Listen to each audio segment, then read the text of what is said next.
Hello' বন্ধু বান্ধৱীসকল, স্বাগতম জনাইছোঁ গুণগুণ চেনেলৰ অন্য এটি ভ্লগৰ হৈ। আৰু আজি ৰবিবাৰ হয় আৰু থাম্বনেল চাই হয়তো গমেই পাইছে, গুণগুণ আৰু মই আহিছোঁ গুণগুণৰ মামাকৰ ঘৰলৈ। বিহু বুলি অহাও নাছিলোঁ, মায়ে মাতিলে ভাত এসাঁজ খাই যাবৰ কাৰণে আহি গ'লোঁ। মাৰ ঘৰ বুলি ক'লেতো আৰু গাত ততেই নাইকিয়া। তাৰপিছত দেউতা গৈছিলে বজাৰত, বেলতলা বজাৰ আমাৰ ইয়াৰ পৰা ওচৰ হয়। গৈ পেলাই এতিয়া মাছ মাংস অলপ কিনিলে, চব্জি অলপ এনেকৈ লৈ আহিলে, লগত জেলেপি আনিছিলে। মইতো বিৰাটেই টেষ্টি হয়। এনেকৈ মাছখিনি ময়ে ফ্ৰাই কৰিলোঁ, মাক ধুই মেলি চাফা কৰি দিব দি মই ফ্ৰাই কৰিলোঁ মাছটো। মানে মাছ আৰু পানীলাও বনাব, পানীলাওটো আগতে মায়ে সিজাই থৈ দিছিলে। মই আহি এনেকৈ বনালোঁ। মায়ে কৈছে বনা, সদায় সদায় নিজে বনাই খাই আমনি লাগিছে বোলে। মইতো ভালেই পালোঁ, মইতো বনাই ভালেই পাওঁ এনেও। তো মাছখিনি এনেকৈ ফ্ৰাই কৰা হৈ গ'ল দেখিছে।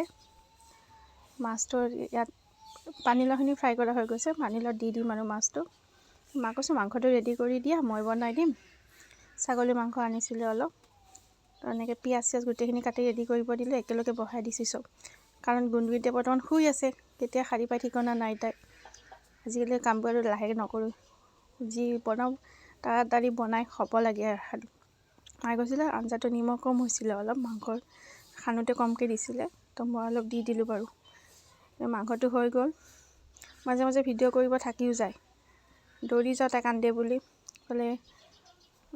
মাছ দেখিছিলে, মাছ আৰু পানীলাও আৰু ধনিয়া পাত অলপ দি দিছোঁ। ঠাণ্ডাৰ দিনতো ধনিয়া পাতৰ গোন্ধটো চবতে ভাল লাগে, দিলেও ভাল লাগে। ইফালে মায়ে বন্ধাকবি আৰু আলু ভাজি থৈছিলে ৰাতিপুৱা ভাগত অলপ, আৰু এইফালে দালি বনাই থৈছিলে, মুগ মচুৰ দালি আৰু ওলকবি এটা দিছিলে তাত বোলে, ভাল লাগে ওলকবি ভাল পাত দিলে দালি।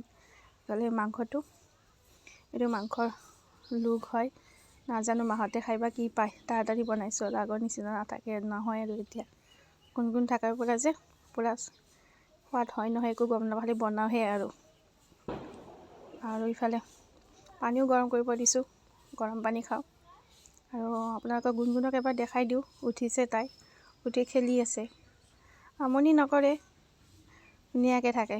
শুই আছিলে, সাৰি পাই এনেকৈ খেলি আছে। মই বোলো এবাৰ দেখাই দিওঁ, অলপ জোকালোঁ তাইক, জোকালে হাঁহি দিয়ে চাবচোন, এনেকৈ ধুনীয়াকৈ হাঁহি দিয়ে। আৰু ইফালে গুণগুণৰ লগত কথা পাতি থাকোঁতে বাহিৰত শব্দ শুনিলোঁ, দেউতাৰ ফ্ৰেণ্ড এজন আহিছে।